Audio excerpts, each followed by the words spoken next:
fait, je vais redonner quelques chiffres. Juste un chiffre, en fait, jusqu'à 2023, il y a eu 1500 en ASEAN, 1500 projets avec une certification LEED.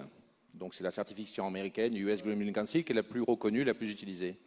Archetype, on a fait le décompte, on en a fait 120. Alors on peut dire Yahoo, super, 8% de part de marché. Mais en fait, quand on regarde, on se dit, mais c'est malheureux. On a fait 8%, nous, le petit archétype dans l'ASEAN, alors qu'on aurait dû faire même pas 0,5%, mais il aurait dû y avoir 15 000 certifications LEED. Et le problème aujourd'hui qu'on voit, c'est qu'il faut différencier, je dirais, les bâtiments industriels des bâtiments immobiliers. Les bâtiments industriels, aujourd'hui, il y a une vraie feuille de route côté des industriels, de décarboner, de s'assurer qu'ils font des bâtiments durables. Et on est à peu près, nous, à 70% de certifications diverses et variées, que ce soit du LEED, du EDGE ou BREEAM, etc. Par contre, sur le développement immobilier, on n'est même pas à 15%.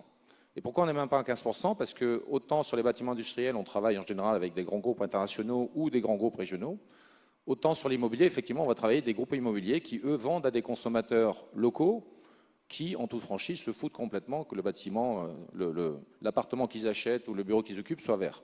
Aujourd'hui. Alors effectivement, après, il y a toute l'éducation à faire. Et c'est pour ça que nous, on essaie d'être pionniers.